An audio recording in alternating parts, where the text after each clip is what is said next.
Um, yeah, so I feel really honored. Thank you for putting me in your film. I do a lot of work in permaculture design and regenerative design and run an organic farm down in Bolinas, California. Anybody heard of Bolinas? Yeah. Probably the reason you heard about it is because they keep taking the signs down so no one will find it. But we have an organic farm there, and I learned about permaculture design, which is a way of learning very practical strategies, principles, and techniques to give back to the earth more than what you take, and yet supply for the needs of our needs as well as needs of wild and domestic animals, and building soil, harvesting water, and all those kind of things. And it's just so practical and so real and so doable that I really started devoting my life to it. And then when I watch the reactions of people when they come to our farm and they see what's going on, they're absolutely amazed. And then I'm amazed because they're amazed. Because I think it's, just common sense, which isn't so common anymore. But so that's what I've been doing, and with great results. We've built, many acres of topsoil by using, different kinds of mulching techniques and growing perennial-based agriculture systems, and sequestering carbon in the process and taking the CO2 out of the air, putting it in the ground. So I don't know what else to say.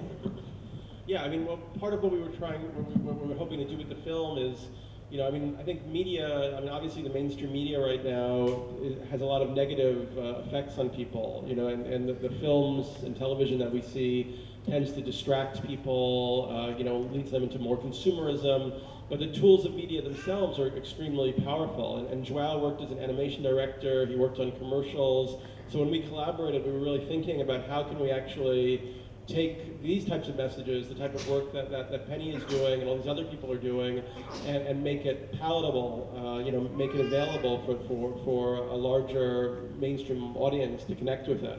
So I don't know, maybe Joao, you want to talk about that a little bit? Sure.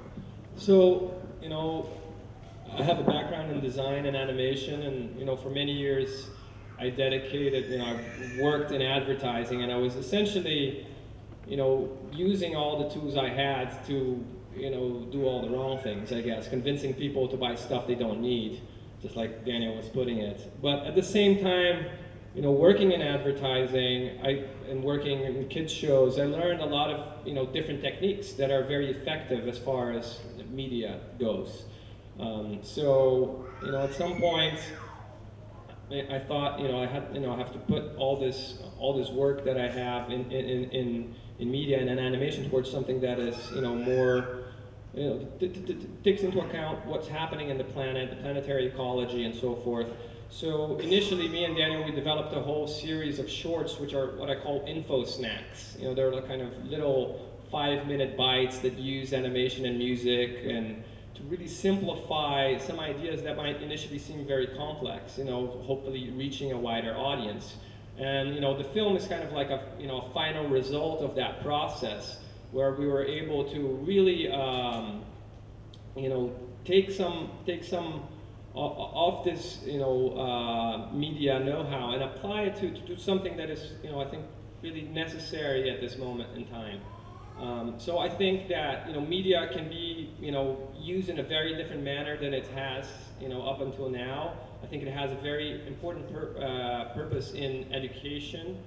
So animation doesn't have to be necessarily violent to be fun. And I think that using those techniques to help educate our kids, but also adults, young adults, and everybody really, is something that is effective and necessary. One of the ideas we discussed in the film is, if you look at cultural evolution, how rapid it is, and how it seems as if these kind of evolutionary shifts or revolutionary changes in human culture and human society seem to be happening exponentially faster. So we talked about, from this mathematician Peter Russell, he had this idea that if you look at the agricultural age took thousands of years to transform human society and the planet. Then we had the Industrial Revolution, which just took a few hundred years. then more recently we had the information revolution, the knowledge age, through digital computing, personal computer, and that just took a few decades to spread across the planet. And each of these revolutions has been based on the past one. So you couldn't have had the Industrial Revolution without the surplus from agriculture. You couldn't have had the tools of information technology going around the world without the factories from the Industrial Revolution. And so Peter Russell suggests that maybe we're on the cusp of another revolution, which he talks about as the shift from this data or information age to a wisdom age. Which would be actually applying, everything that we've learned up to this point, but doing it with foresight and forethought around the consequences of our actions.